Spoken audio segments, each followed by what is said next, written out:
ಧನುರಾಶಿ ಆಸ್ತಿಯಾಗಲಿ, ವಸ್ತುವಾಗಲಿ, ದ್ರವ್ಯವಾಗಲಿ, ಹಣವಾಗಲಿ ನಷ್ಟವಾಗ್ತಕ್ಕಂತಹದ್ದು ಅಥವಾ ನಿಮ್ಮ ಕೈ ತಪ್ಪಿ ಹೋಗ್ತಕ್ಕಂತಹ ಸೂಚನೆಗಳು ಹೆಚ್ಚಾಗಿ ಕಾಣ್ತಾ ಇದೆ.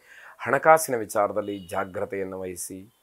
ಹಣಕಾಸು ಯಾವಾಗಲೂ ಕೂಡ ಅದು ಒಂದು ರೀತಿಯಲ್ಲಿ ಅನುಕೂಲ, ಎಷ್ಟು ಶುಭವೋ ಅಷ್ಟೇ ಅಶುಭ ಅನ್ನುವಂಥದ್ದು ಕೂಡ ನಮಗೆ ಗೊತ್ತಿರಬೇಕು.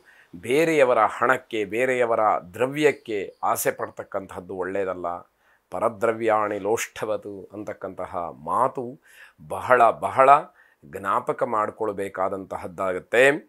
ಕುಟುಂಬದಲ್ಲಿ ನೆಮ್ಮದಿಯ ವಾತಾವರಣ ಇರೋದಿಲ್ಲ. ಯಾವಾಗ ವ್ಯವಹಾರದಲ್ಲಿ, ಹಣಕಾಸಿನ ವಿಚಾರದಲ್ಲಿ ಎಲ್ಲವೂ ಕೂಡ ವ್ಯತಿರಿಕ್ತವಾಗಿ ಪರಿಣಾಮವನ್ನು, ಫಲವನ್ನು ಕೊಡುತ್ತೋ ಆಗ ಎಲ್ಲಿ ನೆಮ್ಮದಿ ತಾನೇ ಸಿಕ್ಕೀತು ಅನ್ನುವಂಥದ್ದಾಗತ್ತೆ. ವೈಯಕ್ತಿಕವಾದಂತಹ ಸಿದ್ಧಾಂತಗಳನ್ನು ಬದಿಗಿಟ್ಟು ಭಗವಂತನಿಗೆ ಶರಣು ಹೋಗಬೇಕು.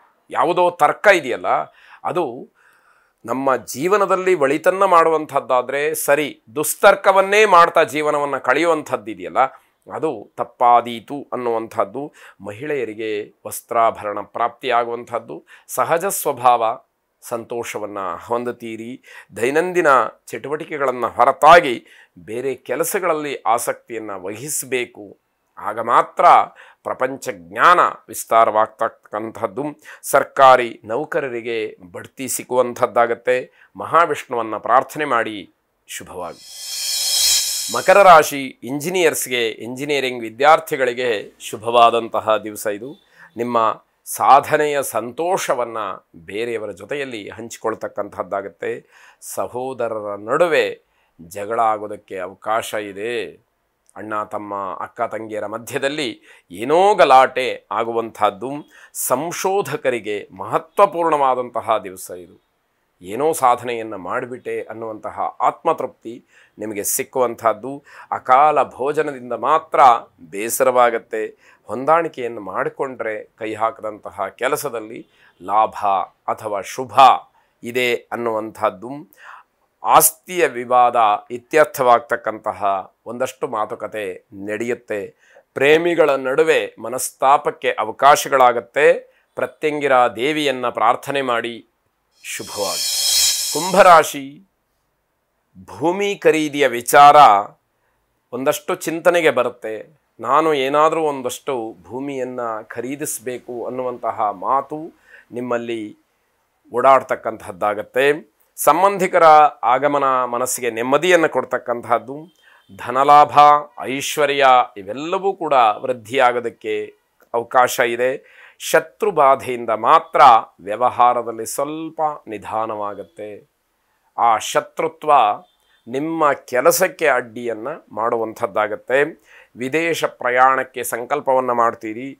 ಹಿರಿಯರಿಗೆ ಗೌರವವನ್ನು ನೀಡಿ ಅವರ ಆಶೀರ್ವಾದ ಪಡ್ಕೊಳ್ಳಿ. ಬೇರೆಯವರಿಗೆ ಉಪಕಾರವನ್ನು ಮಾಡ್ತೀರಿ. ಆದರೆ ಮಾತಿನಿಂದ ಮಾಡಿದಂತಹ ಉಪಕಾರ ನಷ್ಟವಾಗಿ ಹೋಗುತ್ತೆ. ಸಾಮೂಹಿಕವಾದಂತಹ ತಿರಸ್ಕಾರ ಮಾಡ್ತಕ್ಕಂತಹ ಜನರಲ್ಲಿ ನೀವು ಕೂಡ ಒಬ್ಬರಾಗ್ತೀರಿ. ಯಾವುದೋ ಒಂದು ವಿಷಯವನ್ನು ಸಾಮೂಹಿಕವಾಗಿ ತಿರಸ್ಕಾರ ಮಾಡ್ತಾರೆ, ಇದು ಸರಿಯಲ್ಲ ಅಂತ ಹೇಳಿ ವಿರೋಧ ಮಾಡ್ತಾರೆ. ಆ ಒಂದು ಗುಂಪಲ್ಲಿ ನೀವು ಕೂಡ ಇರ್ತೀರಿ ಅಂತಕ್ಕಂತಹದ್ದು. ಸುಬ್ರಹ್ಮಣ್ಯ ಸ್ವಾಮಿಯ ಆರಾಧನೆ ನಿಮಗೆ ಶುಭವನ್ನುಂಟು ಮಾಡಿ. ಕೊನೆಯದಾಗಿ ಮೀನರಾಶಿ ಸುಖ ದುಃಖ ಎರಡನ್ನೂ ಕೂಡ ಸಮಾನವಾಗಿ ಸ್ವೀಕಾರ ಮಾಡಿದಂಥ ಸಂದರ್ಭಗಳು ಸ್ಥಿತಪ್ರಜ್ಞರನ್ನಾಗಿ ಮಾಡುತ್ತೆ ಅನ್ನೋದಕ್ಕೆ ಭಗವಂತನ ಒಂದು ನಲ್ನುಡಿಯೇ ಆಧಾರ. ಅದೇ ಮುಖ್ಯವಾಗಿ ಎಲ್ಲ ಸಂದೇಶಗಳನ್ನು ಕೊಡ್ತಕ್ಕಂಥದ್ದು. ಸುಖೇ ದುಃಖೇ ಸಮೀಕೃತ್ವ ಲಾಭಾಲಾಭೌ ಜಯಾಜಯವು. ನಮಗೆ ಸಂತೋಷ ಆಗಲಿ ದುಃಖ ಆಗಲಿ ಒಂದೇ ರೀತಿಯಲ್ಲಿರಬೇಕು. ಸ್ಥಿತಪ್ರಜ್ಞತೆಯನ್ನು ಕಾಪಾಡಿಕೊಳ್ಬೇಕು. ಲಾಭ ಆಗಲಿ ನಷ್ಟ ಆಗಲಿ, ಜಯ ಸಿಕ್ಕಲಿ ಅಪಜಯ ಸಿಕ್ಕಲಿ, ಯಾವಾಗಲೂ ಕೂಡ ಮನಸ್ಸನ್ನು ಕೆಡಿಸ್ಕೊಳ್ಬಾರ್ದು ಅನ್ನುವಂತಹ ಒಂದು ಸಂದೇಶ. ಯಾರನ್ನೂ ಕೂಡ ತುಂಬ ನಂಬಿ ಕೆಟ್ಟು ಹೋಗುವಂಥದ್ದು ಒಳ್ಳೆಯದಲ್ಲ. ನಮ್ಮ ತಿಳುವಳಿಕೆ ನಮಗೆ ಇರಬೇಕು. ಹಾಗಂತ ಯಾರನ್ನೂ ಕೂಡ ನಂಬುವುದಿಲ್ಲ ಅಂತಂದರೆ ಅದು ಅಪಾರ್ಥವಾದೀತು. ಯಾಕೆ ಅಂತಂದರೆ ಆ ನಂಬಿಕೆಯ ಆಧಾರ ಇಡೀ ಜಗತ್ತನ್ನು ನಡೆಸ್ತಾ ಇದೆ, ಕಾಪಾಡ್ತಾ ಇದೆ. ಅದು ಬಹಳ ಮುಖ್ಯವಾದ್ದು. ನಿಮ್ಮ ವ್ಯಕ್ತಿತ್ವ ನಿಮಗೆ ಗೌರವವನ್ನು ತಂದುಕೊಡುತ್ತೆ. ವ್ಯವಹಾರದ ಮಾತುಕತೆ ಫಲಪ್ರದಾಯಕವಾಗಿ ಇರತಕ್ಕಂಥದ್ದು. ನಿಮಗೆ ಅಪನಿಂದನೆಯೂ ಕೂಡ ಬರಬಹುದು ಅನ್ನುವಂಥದ್ದು. ವ್ಯಾವಹಾರಿಕವಾಗಿ ಕಾನೂನಾತ್ಮಕವಾಗಿ ನ್ಯಾಯಬದ್ಧವಾಗಿ ಮಾಡ್ತಕ್ಕಂತಹ ಹೋರಾಟ ಪ್ರಯತ್ನಗಳು ನಿಮಗೆ ಸುಗಮವಾಗಿ ಆಗೋದಕ್ಕೆ ಅವಕಾಶಗಳಾಗತ್ತೆ.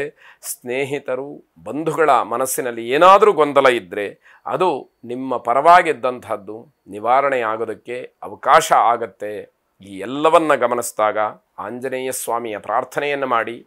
ಶುಭವಾಗಿ.